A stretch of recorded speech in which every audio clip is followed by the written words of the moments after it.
Bissipline. Okay, I have to admit I had to practice how to say that. Bissipline, right? Bissipline. So what is Bissipline? Still have to practice it. What is Bissipline? As you know, that Reverend Karen said, of course, this term was coined by Dr. Michael Bernard Beckwith, and Bissipline is the bliss that comes from discipline. Sounds like a bit of an oxymoron, doesn't it? Wait, bliss and discipline. Bliss, we think of ecstasy, and we think of, unboundless and all this unlimited joy, and then there's that thing called discipline. And we don't really like that word much in Science of Mind. We don't like it much in New Thought. We don't really like it in our culture much today, discipline. A lot of that is because of the way that term has come to be used. The most current common definition of the word discipline is using punishment to correct disobedience, generally applied to children. Oh man, it's no wonder we don't like that word, right? First of all, we're not children. Second of all, disobedience may or may not be something we're particularly worried or interested about. And the notion that we're punished, we've long left behind. So this definition of the word discipline is actually quite new in terms of the usage and the history of this word. Discipline actually means, first, a field of study. So when you go to the university, you choose a discipline: medicine, law, psychology, physics, and it is a discrete, identifiable field of study, and something that you then dive deeply into without getting distracted by other things. Discipline also is the training that corrects, molds, or perfects the mental faculties or moral character. Well, I do see the word correct there, molds and perfects, but I don't see anything about being obedient or punishing to achieve this growth in mental faculty or moral character. So we can see that discipline not only is about knowledge, but it's also about the growth of our heart and the way in which we live in the world. That's our moral character.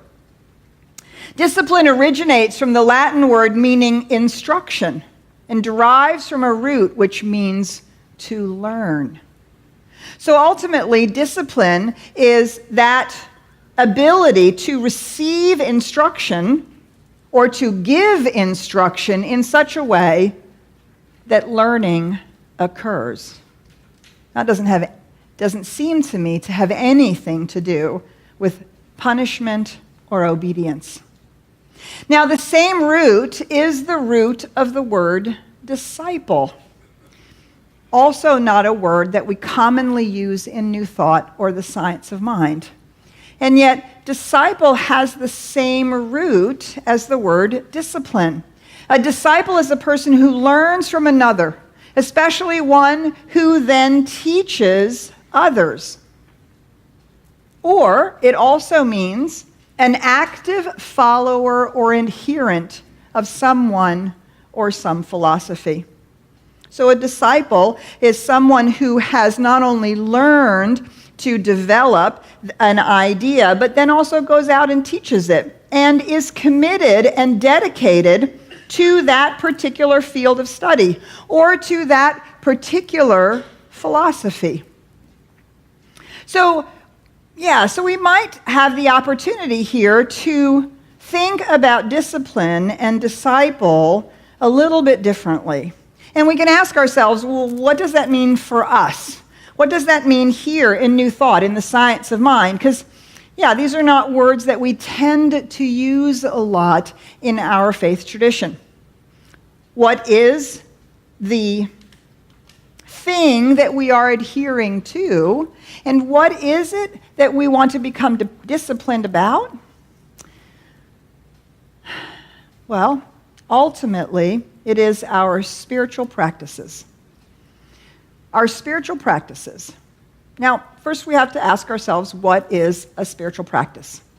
Well, a spiritual practice is the regular or full-time performance of actions and activities undertaken for the purpose of inducing spiritual experiences and cultivating spiritual development. Well, I don't see anything in there about obedience and punishment either. It is a full-time or regular, daily, weekly, performance of actions and activities undertaken for the purpose of inducing spiritual experiences and cultivating spiritual development. So one of the things this means is spiritual experiences are not things that happen out of the blue. We don't wait for God to lay it on us, for God to enlighten us. We don't have to wait to heal our past, clear out our wounds, fix our imperfections. We can, at any point, begin the activities that are designed to induce spiritual experiences and cultivate spiritual development. I mean, isn't that what we're up to? Isn't that why we seek to live a spiritual life? So that we will have more spiritual experiences, and so that we will develop spiritually in the way in which we engage in life and engage in the world. Ernest Holmes says what the world needs is spiritual conviction followed by spiritual experience.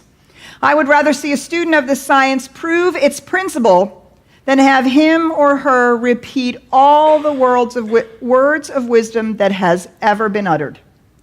It is far easier to teach or talk about the truth than it is to practice it. Yeah.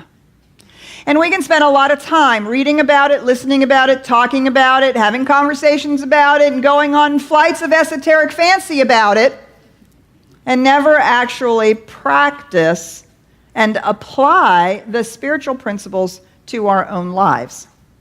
And so our spiritual practices are designed, they're deliberate spiritual technology to do exactly this, to induce the spiritual experience, to induce spiritual awareness, to induce a way of walking around in the world that is grounded in our spiritual principles, and so that when we're walking around in the world, we are being and behaving the way that we want to. And not out of our triggers, not out of our feelings, not out of our upset or judgment, or not out of our sense of separation, or all of those ways that we have decided we actually want to grow out of. At least I'm assuming you've decided that, or you wouldn't be sitting here this morning, and you wouldn't be engaged in the classes, and you wouldn't be developing yourself in this way. So our spiritual practices are very deliberate.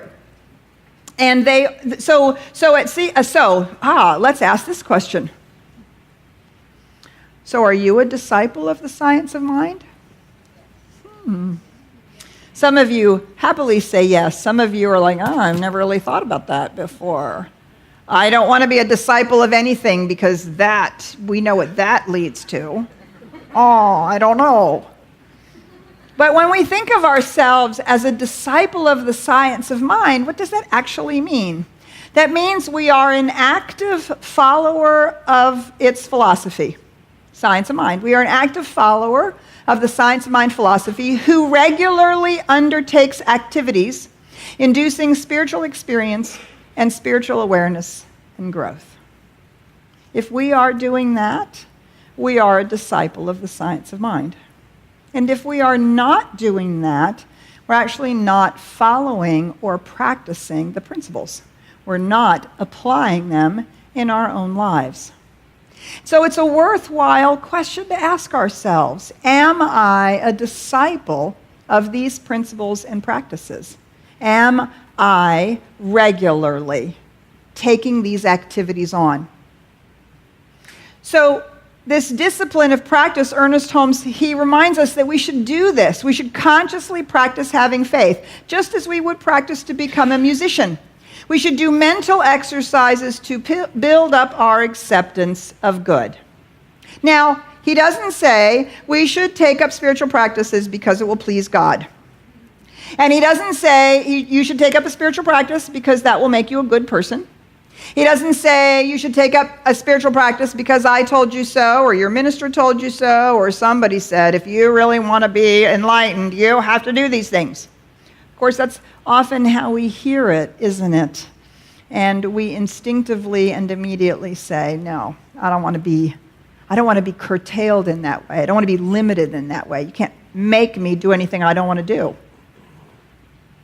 And yet, this is the discipline of the practice. We should consciously practice having faith in exactly the same way as we practice anything. Not because it makes us good, but because it makes us better at the thing that we want to do or be. Whether it's musical instrument, a sport, or whether it's living a spiritually grounded, more sane, more happy, more joy-filled life. So here at CSLDallas and in the Science of Mind, we have specific spiritual practices that we teach. The Centers for Spiritual Living has identified 9 spiritual practices. We teach all of them, but we focus specifically on 5 basic spiritual practices. And so when we talk about taking up spiritual practice this month, it is these particular 5 spiritual practices that we're going to take on. I like to think of them in a star, because this is what opens the door to bliss. And this is actually what shines the light into our lives and allows us to fall into the love of the divine. The 5 spiritual practices that we focus most diligently on here at CSLDallas are spiritual mind treatment, which is our form of affirmative prayer, meditation and visioning, sacred service, and sacred giving. All 5 of these spiritual practices, do you see the other reason why it's a star is that it creates a well-rounded spiritual practice that allows us to engage at every level of our being with every level of life. So, spiritual mind treatment is our directive spiritual practice. Spiritual mind treatment is the one that uses the law. Meditation and visioning are our receptive practices. These are our practices that allow us to commune and listen to Spirit. And sacred service and sacred giving are our relational practices, which remind us that we're all in this together and that we are all a part of the body of God. So if we think about spiritual mind treatment, this is the practice that allows us to really get a hold of the principle of creation, that I co-create my life with the divine. Ernest Holmes says there's a power for good in the universe and you can use it. There are many directive practices, and the primary one that we focus on is spiritual mind treatment. It teaches us how to use the law by inducing belief, creating a mental equivalent, and allowing the law to manifest this for us. And this is where we say, I'm captain of my ship. I get to say what I want, and I get to manifest what I desire. And that is what I'm here to do, is to choose and to express. Ernest Holmes, the first, it's not really the definition, but the first example, this is the earliest example of spiritual mind treatment. He says this, you have got to practice these things. Take a few minutes every day in silence and recognition of infinite life. So you begin in silence and the recognition of the infinite life. Affirm, 1, it is in me now. 2, I can use it. My word goes forth into mind. 3, it takes my word and creates it. And 4, I see in my life the thing which it has created.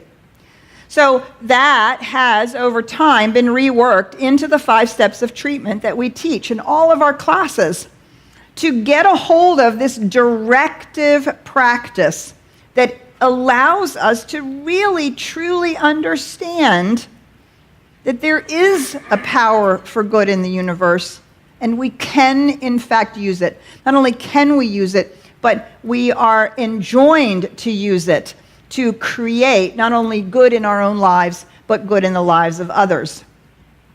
Now, we have 2 receptive spiritual practices. Receptive spiritual practices remind us that not only is there an immanent divine reality from which we speak our word, which is the directive practice, but there's also a transcendent mystery that is so far beyond our limited experience. And in these practices, we invite ourselves to open to that and to experience the mystical experience of oneness and to feel the impress of the divine as it radiates out through our souls and is the very life of our being. And so these practices create that opening and the discipline to move our own egoic ideas aside and to feel the presence of the divine. Ernest Holmes says we must daily practice a conscious approach to absolute cause, to that absolute one, infinite power and presence, every day, to experience that we are not limited to this body, this mind, this life. There's so much more going on. And the discipline of these practices opens that space up for us to have that experience. And then we have these relational practices, sacred service and sacred giving. These relational practices remind us that we're not just here to get, and it's not just about us, and it's not just about our own lives. That we are actually here to contribute and to give our gift in the world, and that when we do so, we're in relation to other aspects of God, and that our gift is needed for other aspects of God to experience and express their lives. And so this sacred service and sacred giving put us in right relationship with the manifest body of God. So we had 30 people here yesterday. It was so amazing. The love was palpable to experience the service that we were to each other and those 30 people in service to you.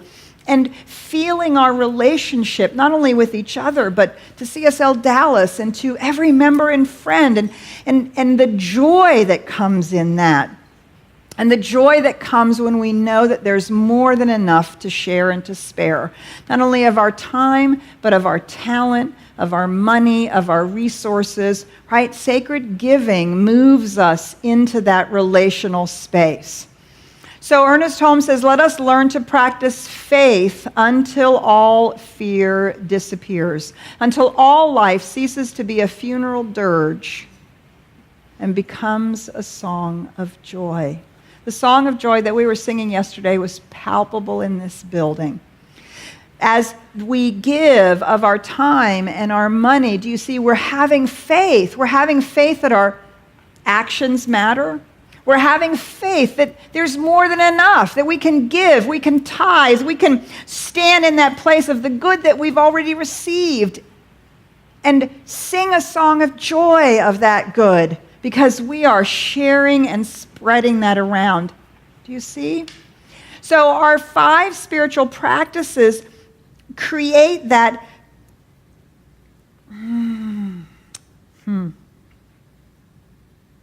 Well, it's kind of like training wheels. It's kind of like training wheels. You know, you get on the bike and you want to go fly. You want to go soar down those roads. You want to go anywhere you want to go. I remember that as a kid, just flying, you know, no hands on the handlebars, just going to town.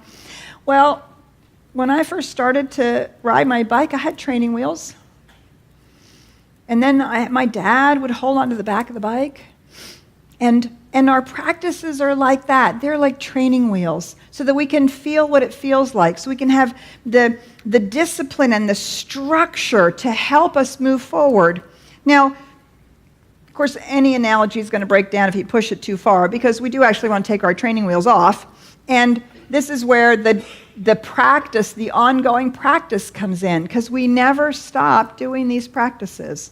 Just like a really good musician never stops practicing their music, because every time we develop new awareness and we become better at it. So we do these spiritual practices, and there's this lovely Zen proverb: before enlightenment, chop wood and carry water. After enlightenment, chop wood, carry water. So I remember being very annoyed by this when I first started really meditating and doing spiritual mind treatment, and I was volunteering, and I was giving my money, and I was doing all this stuff, and it was like, but wait, I still have to pay my bills, I still have to go to work, I still have to be in relationship with people, I still have to clean my house, I still have to do all of these things, right? So in one sense, doing these spiritual practices doesn't change a thing. And yet, as we know, of course, it changes everything, because it changes the way in which we chop wood and carry water. What it does is it makes it sacred. As we move in our spiritual practices, do you say, well, I would talk about it this way.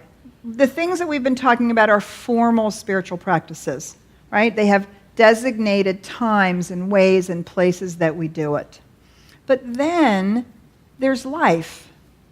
And when we take our spiritual practice off the cushion and into life, we make life sacred. The chopping wood and carrying water is karma yoga, the yoga of daily life.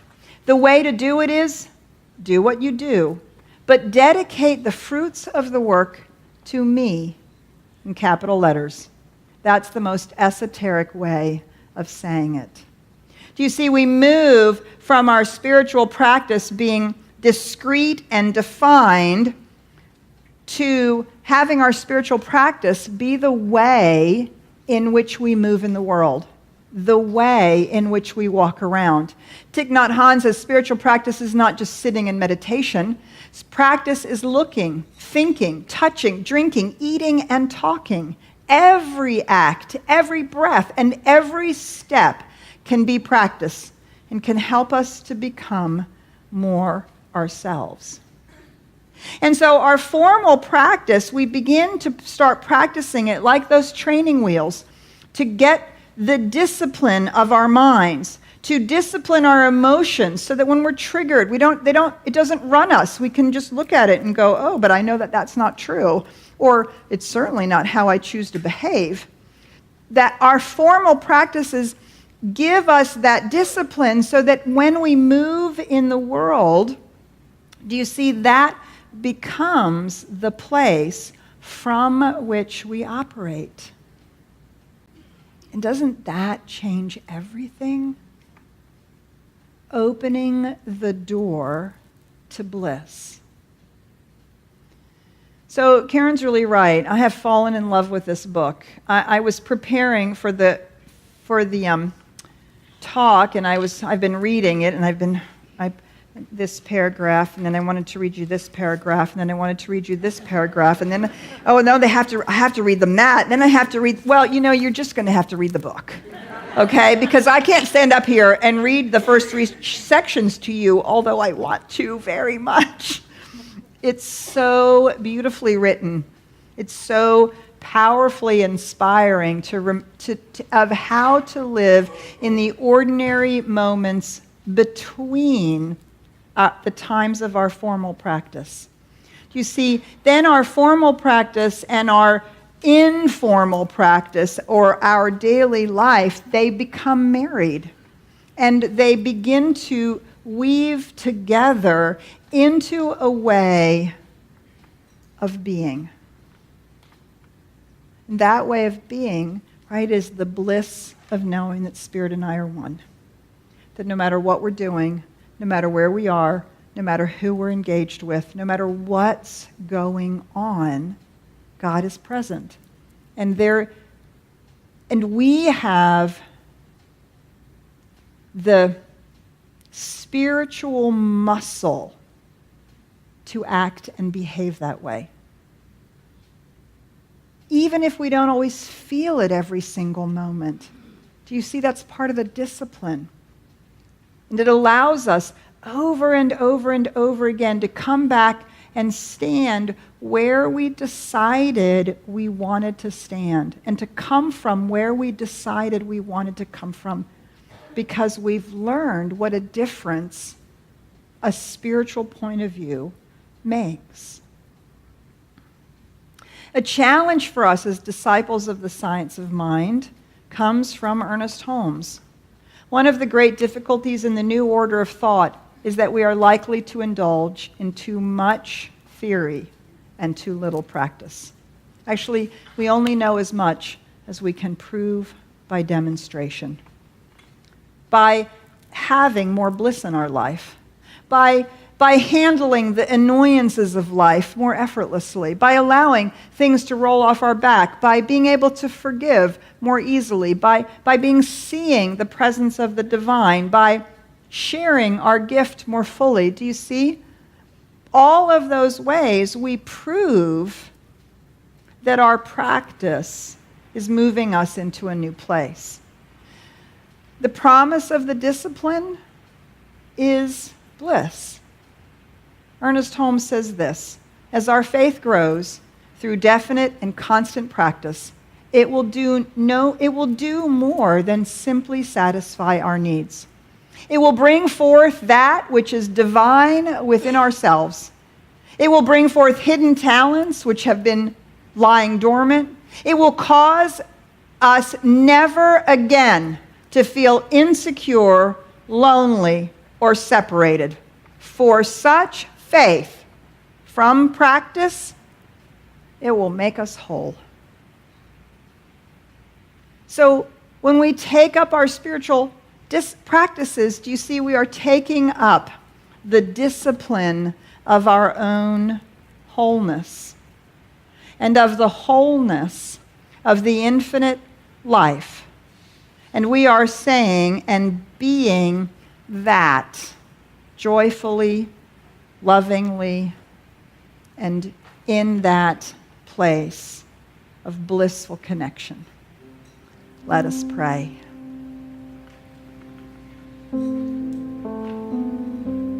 And so we move into one of our spiritual practices. And we begin by the discipline of our minds to focus on that infinite life, that one power and presence. And we focus on the love and the peace, the beauty, the truth, the joy, the abundance, the wholeness that infinite life is.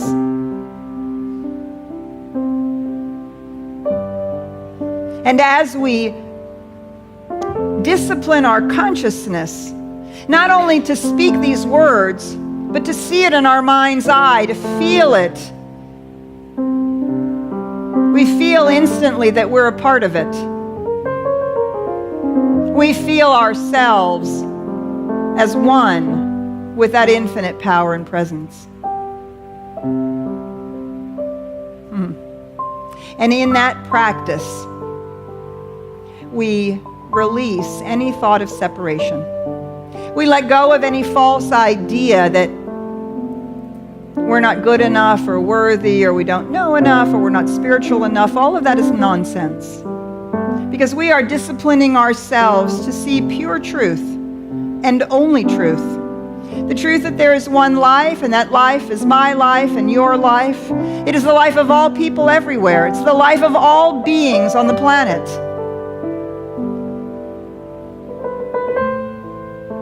And how good it is to know, to begin to feel that as the reality, the truth. And so now as we stand in this place of truth, we have the mental courage to induce the belief, the spiritual experience, that love that is the divine love, that abundance, that wholeness, that power and presence that is the divine love is my life, your life, right now. And that as we induce the experience of this truth, you see, our awareness of it grows. And our ability to see it and be it is fulfilled.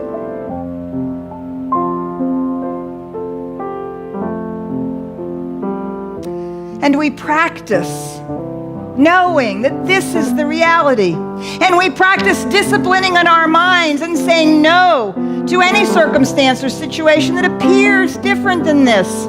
We discipline ourselves from being fooled by appearances, fooled by false impressions, fooled by the illusion of life. Because we have disciplined ourselves to see and be the truth with these words. And because we have done so, that experience of truth wells up within us as gratitude that this is the truth and that we know it and that we can speak it and claim it and affirm it.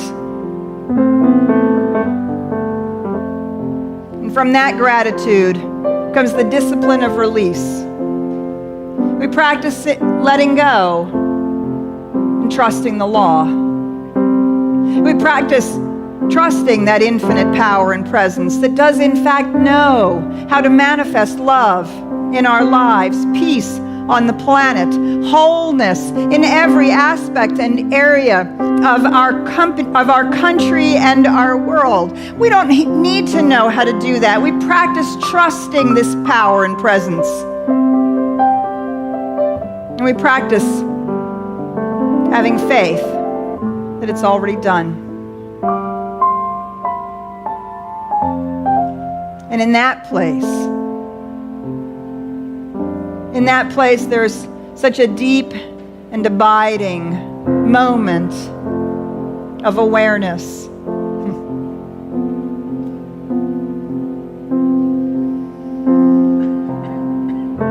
That one can only call it bliss.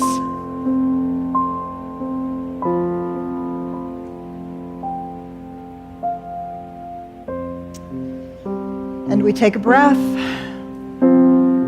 and we affirm it together by saying, and so it is.